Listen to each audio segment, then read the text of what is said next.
So the computational complexity discussion really sets us up good to talk about the Thomas algorithm. Thomas algorithm is basically just LU decomposition for tridiagonal systems. It's just a special algorithm that avoids the expense of storing all these zeros on the off diagonal and does a few other things a little bit more efficiently. So the system that we're solving is tx equals r, so it's just like ax equals b, except I'm using this this notation tx equals r to indicate this t is a tridiagonal system, and r I'm just trying to match the notation in the book, and so the matrix T that they set up here is this element, and so they're using EFG for the elements. So F1, G1, there is no E1 because it wouldn't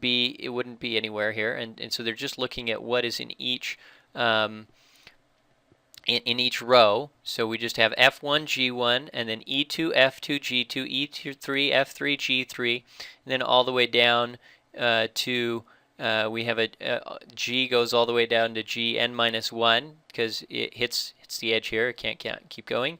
And then En and Fn goes all the way down. So we have this tridiagonal matrix, and we want to solve this with LU decomposition. And so the first thing we do is we decompose this T into L and U, right? The product of L and U is equal to T. And so we use an LU such that this is true. And so the trick of this algorithm is they actually don't go through and modify any of the G's at all. We just use them, and so that's sort of a nice efficiency here. And so we still have the same three steps of LU decomposition. Step 1 is the decomposition into L and U, and this is where that's represented here, the decomposition. So the step 1, decomposition, decompose, and you'll see that in the book they write this as just EK. I'm putting an EK prime here so that you can see it's a new EK. And what they do, which might make the algorithm a little confusing if you haven't seen it before, is they overwrite the previous EK. So they completely overwrite all of these entries, and then they completely overwrite all of the F entries as well because they don't use them again.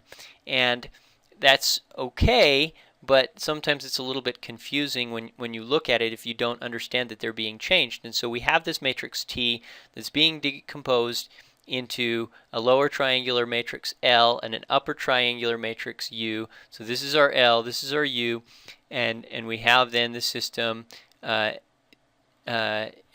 equals T, right? So Tx equals R. So the next step in the LU decomposition is forward substitution.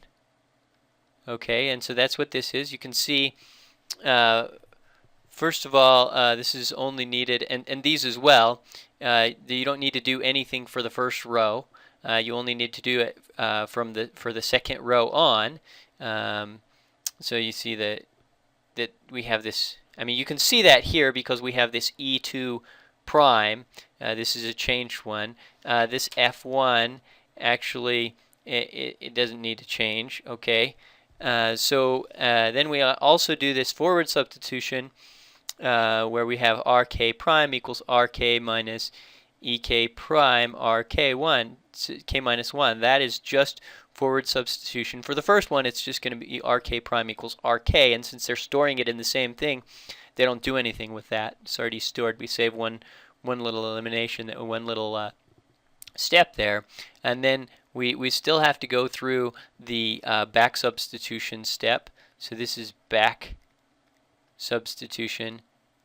Okay, and the thing with this back substitution step that you should notice is when they write their for loop in the book to go through this, and of course the x, when k equals n, we have xn equals, it's just going to be rk prime, rn prime, divided by f and because this x is going to be non-existent, so you just get that out. But on the for loop, what I was trying to say, and on the for loop, you have to start with n and count backwards.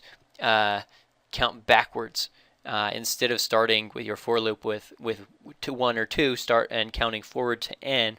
You have to start at the end and move back to the beginning in your for loop when you code this up. And so that is it. That is the Thomas algorithm, which is just LU decomposition for tridiagonal systems. You should be able to see with this, it's way more efficient because we're reusing all these entries. We're not actually storing full matrices. You just store them in a vector.